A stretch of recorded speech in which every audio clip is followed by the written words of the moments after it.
Joining us now from Hartford, Connecticut, Senator Richard Blumenthal, Democrat of Connecticut, who sits on the Senate Special Committee on Aging. Welcome, Senator. Thank you so much. Let me get your reaction to the key findings of this HHS report.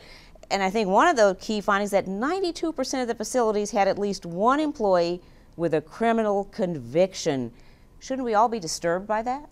We ought to be shocked, embarrassed, and even astonished that that proportion of employees of long-term facilities that care for our elders can have that kind of conviction.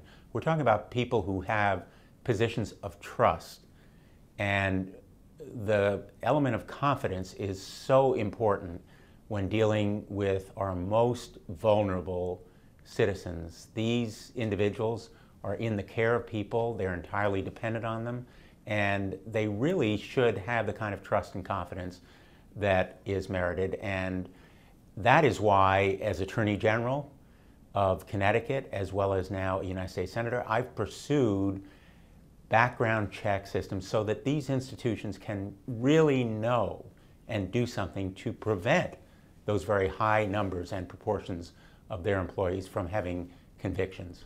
I mean, is it fair to say that there's actually a big loophole here, that the guidance from the federal government says facilities are prohibited from hiring people found guilty of abuse, but the background checks are not required by federal law? There are glaring gaps and voids in the present law.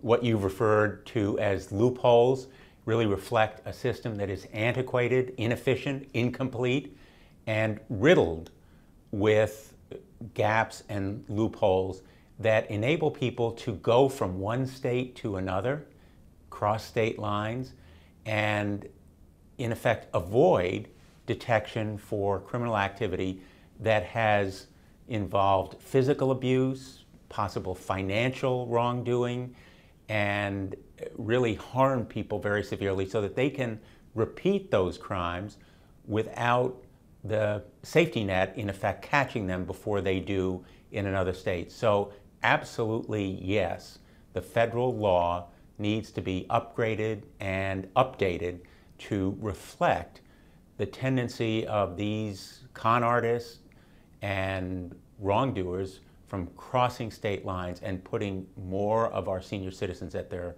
very, very severe mercy. Should there be uniform background checks? There should be uniform background checks, absolutely. And the federal government now has a program that provides money to states. It's a 3-for-1 matching program so that, for example, the state of Connecticut has received $2 million. It will have to match that amount with $500,000, and the background check system can be established, the infrastructure, so to speak, the technology and the equipment purchased and the system up and running, but there should be, in effect, a nationwide system. Right now, the FBI database should have most of these convictions, but states really need all to participate for the program to be fully effective. How do you compel states to participate in a program where it's a matching program when everybody's crying about budget deficits? States ought to be compelled to participate, not by the federal government, not by any mandate from Washington, D.C., but from their own citizens. So I really think there ought to be a call to action. Citizens should absolutely demand that their states have the basic system of checks so that their loved ones in facilities where they're at their most vulnerable time of life cannot be preyed upon by these, in effect, these wrongdoers who have already committed these kinds of harms in states.